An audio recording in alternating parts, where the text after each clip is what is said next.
안녕하십니까, 이건용 건축사입니다. 제가 건축 설계를 진행하면서 많은 건축주분들을 만나는데요. 건축주분들은 어떤 생각을 하고 건축사를 만나는지, 또 어떤 경로를 통해서 건축사를 선정하는지 그 내용을 오늘 좀 소개할까 합니다. 건축사를 어떤 경로로 찾았습니까? 이게 다섯 번째 질문인데요.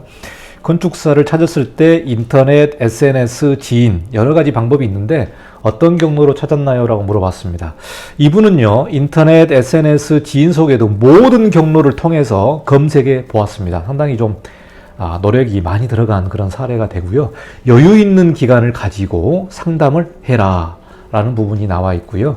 그리고 숏리스트를 선정을 한 뒤에 마음 드시는 건축사를 선정하고 추가 미팅을 요청한 뒤에 선정하는 것도 좋은 방법이다 라고 생각을 합니다. 그러니까 이분은 이제 건축사분들을 서치를 하셔가지고 나름대로의 숏리스트를 작성한 다음에 미팅을 하고 거기에서 또 압축을 해서 추가 미팅을 요청한 뒤에 건축사를 최종적으로 선정한 그러한 방법이 될 것 같습니다. 그리고 절대 한 번의 미팅으로 건축사님의 실력이나 인성이 파악되기는 어렵습니다. 그 무엇보다 건축사가 설계한 빌딩 등을 방문해서 현장 점검을 하는 것도 좋다라고 의견을 주셨습니다. 사실 한 번의 미팅으로 건축사의 실력이나 인성을 파악하기는 어렵잖아요. 그래서 이분도 절대 한 번의 미팅으로 파악할 수는 없다. 그래서 자주 만나보고 또 압축한 건축사분들을 자주 만나서 상담해보면서 어떤 인성도 파악하는 게 중요하기 때문에 이 내용을 좀 인터뷰로 하신 것 같습니다. 아무래도 사람과 사람이 만나서 업무를 진행을 하고 건축 설계를 하면은 3개월, 4개월, 6개월 그리고 나중에 준공까지 거의 1년에 걸쳐서 계속 만나야 되기 때문에 건축사의 인성도 매우 중요하다고 생각해요. 뭐가 좀 호흡이 맞아야 되잖아요. 호흡이 맞아야 되고 또 대화가 돼야 되는데 그렇게 안 되면 사실 좀 업무를 진행하는데 어렵지 않습니까? 그래서 이런 부분을 좀 강조하신 내용인 것 같습니다.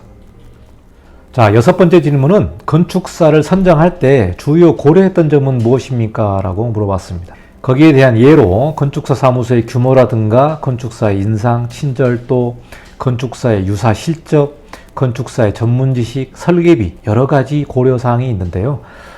건축사를 선정할 때 주요 고려했던 점은 무엇입니까? 라고 물어봤는데요. 건축주의 대답은 실력이나 경력을 떠나 소통을 통한 디자인이 나오는 것이 제일 중요하다. 그러니까 이분은 굉장히 소통을 강조했던 것 같아요. 그리고 최종적으로 건축주가 원하는 디자인이 나오기 위해서는 소통이 매우 중요하다. 그래서 제일 중요하다라고 좀 답변을 했고요. 그 다음은 주변 토지를 분석하여 추후에 발생될 문제 등에 대하여 대응이 가능한 점을 고려했습니다. 그러니까 민원에 대해서 굉장히 고민했었던 내용인 것 같아요. 여러분이 이제 건축을 시축을 하면은 사실 주변에 많은 건축 관련들이 있습니다. 그래서 그 내용을 들어보면 왜 짓냐, 민원이 많고 복잡하고 10년 늙는다, 짓지 말아라 라는 내용도 많은 것 같아요. 그래서 추후에 발생될 문제에 어떻게 대응이 가능한지 이거를 조금 많이 고려했던 것 같습니다. 자, 그리고 규모가 큰 건축사 사무소의 경우에 이 담당자 등이 이직을 하게 되면은 이 건축물에 대한 히스토리나 기타 사항들에 대해서 팔로우업이 어렵다고 생각이 되어서 큰 건축사 사무소는 배제를 하게 되었습니다. 라고 답변을 했네요. 아무래도 큰 건축사 사무소에서 특별한 클라이언트가 아니면 메인 디자이너가 이렇게 작은 프로젝트를 진행하기는 좀 쉽지는 않죠. 그래서 아무래도 이제 담당자, 뭐 과장이나 대리가 이거를 진행을 하게 되면은 또 그분이 그만둬버리면 사실 조금 좀 일이 복잡하잖아요. 그래서 이런 부분들을 조금 생각했었던 내용인 것 같고요. 다양한 질문 등을 통해 건축사의 전문 지식 등도 파악을 해 두시라. 그리고 추후에 많은 도움을 받을 수 있다고 생각된다. 아무래도 요즘은 건축주분들이 많은 건축사들을 만나보고 상담을 하면은 오히려 건축사보다 더 많은 지식을 얻는 경우가 있다고 합니다.